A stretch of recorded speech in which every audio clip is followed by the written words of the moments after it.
Hi అండి, శ్రీవారం ఇచ్చిన వంటకి స్వాగతం. ఈరోజు మన వీడియో నిజంగానే చాలా స్పెషల్ అండి.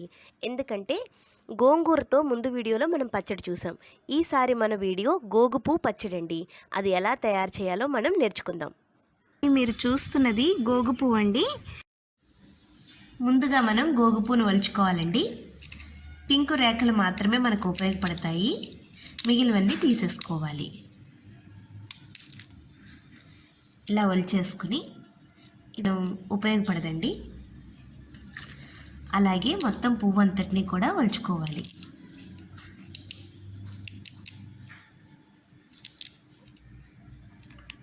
ముందు చుట్టూ అంతా ఒలిచేసుకుంటే అప్పుడు మీకు ఇవి తీసుకోవడం చాలా తేలిగ్గా ఉంటుంది.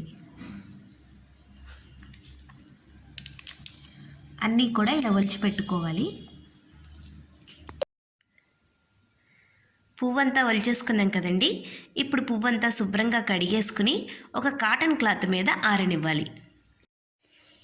ఇలా ఒక కాటన్ క్లాత్ మీద అంతా వేసేసుకుని ఆరనివ్వాలండి. తడి ఉండకూడదండి, తడిగా ఉంటే పచ్చడి పాడైపోతుంది. 1/2 కిలో గోగు పువ్వుల్ని ఇలా ఒలిచి పెట్టుకోవాలండి. 2 స్పూన్ల ఆవాలు, 1 స్పూన్ మెంతులు, రుచికి సరిపడినంత ఉప్పు, 50 గ్రాముల ఎండుమిరపకాయలు, ఒక చిన్న వెల్లుల్లిపాయ మొత్తం, నిమ్మకాయ సైజు అంత చింతపండు. ఇప్పుడు మనం పోపు వేయించుకోవాలండి. 1 స్పూన్ నూనె సరిపోతుంది. అది వేడెక్కాక ఆవాలు, మెంతులు, ఎండుమిరపకాయలు వేసేసుకుని వేయించేసుకోవాలి.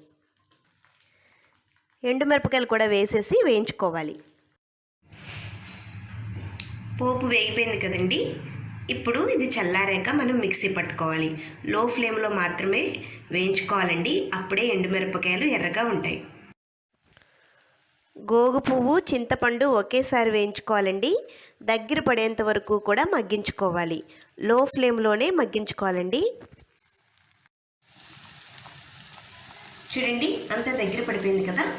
ఇప్పుడు రుచికి సరిపడినంత ఉప్పు వేసేసుకోవాలి. వేసేసుకుని కలుపుకొని మనం మిక్సీ పట్టుకోవాలి.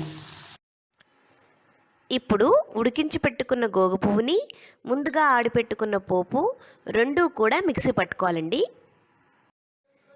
ఇలా మిక్సీ పట్టుకోవాలండి. ఇప్పుడు ఒక మూకుడు పెట్టుకుని దాంట్లో 2 స్పూన్లు నూనె వేసుకుని వెల్లుల్లిపాయలు వేయించుకోవాలండి.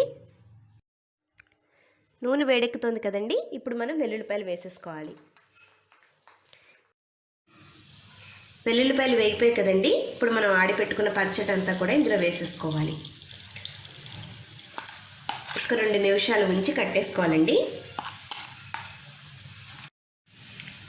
చూసారు కదండి, గుమగుమలాడే పచ్చడి రెడీ అయిపోయింది. అంతా ఒకసారి కలిపేసుకుని ఒక 2 నిమిషాలు అలా ఉంచి కట్టేసేయడమే. చూసారు కదండి, ఎంతో కలర్ఫుల్గా టేస్టీగా పచ్చడి రెడీ అయిపోయిందండి. ఇది మనం దోశలో కానీ రైస్లో కానీ తీసుకుంటే చాలా రుచిగా ఉంటుందండి. మీకు కనుక నచ్చినట్లయితే మీరు కూడా ట్రై చేసి ఎలా వచ్చిందో నాకు కామెంట్ చేయండి. లైక్ చేయండి, షేర్ చేయండి, సబ్స్క్రైబ్ చేయడం మర్చిపోకండి. మా శ్రీవారం వచ్చిన వంట. Thank you for watching.